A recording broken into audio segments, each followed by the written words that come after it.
What's good, everybody? It's your boy, Sir House of Jazz. Yes. Back again with another one for you. And this time we have a nice, smooth joint by the group Shalamar. I just did it. Yeah, this is for the love in you. I did that last night, right? So this is another one called Make That Move. I'm not familiar with the tune, but oh my goodness, man. My nephew came down here because he could hear me practicing it. He was like, oh man, that's smooth. And he 23 years old, and he like, yeah, I'm feeling that. I'm like, that's right. That's because I taught you to appreciate good music. But anyway, so I'd like to give a shout out to Mr. Shades Michaels. Thank you for sponsoring this tutorial, as well as the other Shalamar song. He did the This Is For The Love in You also. So he sent in a double donation for that. So thank you so much. And let's rock this song real quick. It's not too hard. It's not too much to do. Your chords. The two chords that you're going to be bouncing against during the intro, your verse, and the chorus are these two chords. A minor 7. And I'll show you two different inversions, and you can just switch between both of them. A, E on the left hand. G, A, C, E on the right hand. You can play A minor 7 that way. Another way is this root position. You can do an A, E on the left hand, and then A, C, E, G. So just play back and forth between that and the D7. For this particular song, this inversion seems to be the best one. I mean, you can do that inversion too, and I'll show it to you just in case you want to do it. So, but I'll go to this inversion every single time. That's just my personal preference. Double D on the left hand, A, C, D, and G flat on the right hand. Should have said F sharp, but it's all good. Okay, and that's it. And another way of playing the D7 chord, this is another inversion. C, D, G flat, and A. That's another inversion. Those two songs really get you through most of the song. It's only the pre-chorus that has a group of chords. So you just got the.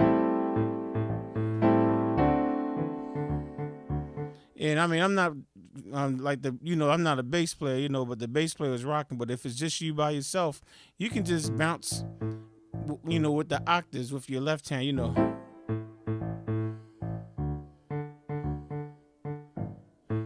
Sorry about that. That's all I'm doing is just A to E, with the A minor. Oh my goodness, I was going to the wrong note. It should be D. When I was playing the song, I was right, but just now when I showed you and I was going to the E, that was wrong. Should have went to the D. Okay, so you got.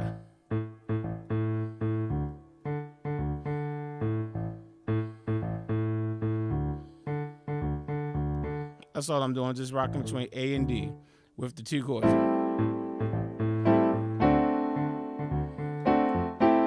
Okay, so you got those two chords.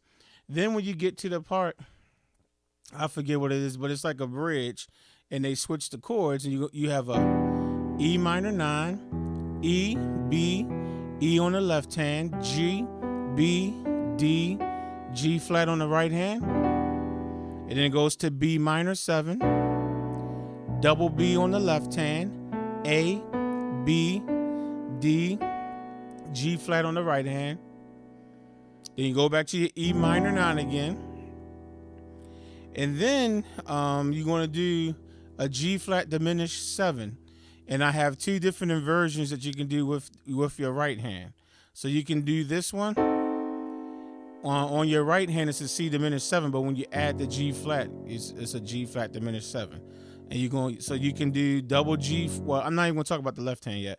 But what your right hand can do F, E flat, G flat, A. When you hit this chord, your left hand should go. Well, I hear the bass do something like that. So that's double tap the G flats octaves, bump.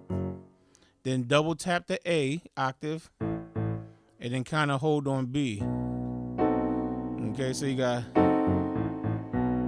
Okay. Now let me show you the other way I play the G flat dominant 7. Diminish, G flat diminish 7. This is another inversion with your left hand still going to do that's the same, but you can also do, here we go again, y'all. I tell you, every time I click record, that comes up, right? You got G flat, I'm gonna fix it, I really am. A, C, E flat. All I gotta do is just uninstall it since it's not working, and I won't have to worry about it, right? I just forget about it before I click record. Okay, but that's another way of playing it. And if you add your G flat, you can still do the same.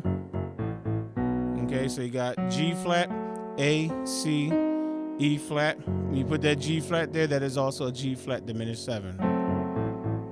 And then you just play those cycle chords again.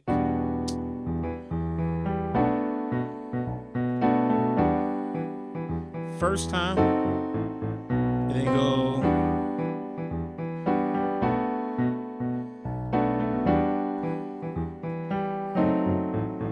Okay, make your move right now. You can go with your right hand. Sometimes during the chorus of different parts of the song, you'll hear them. It's still the same A minor 7 to D7, but you'll just hear something like, and then you'll hear like that. And all I'm doing right there is after I hit the A minor 7, I quickly do A, C, D, F sharp. So, and then I'll go, that's A, D, G. Then I play the D7 chord. That's all it is. So, I showed you something different. Yeah, do that. Go ahead.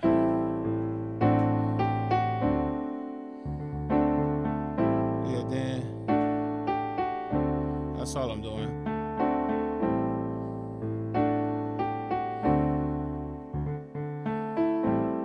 And then sometimes through the song you'll hear all that is the E major chord. I can't tell you where it shows up, but it's done about 3 or 4 times in it. So all I'm doing is just hitting the E major chord, double E on the left hand, G, A flat, B on the right hand. 1, 2, 3, 4, 5, 6, 7, 8, 8 times. And then you just go back. But that's the whole song right there. The next section.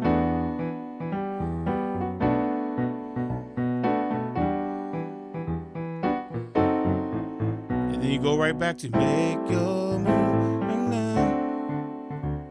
You can play and go da, da, da. And then you got the da, da, da, da, da, da, da. There's nothing else to show y'all, man.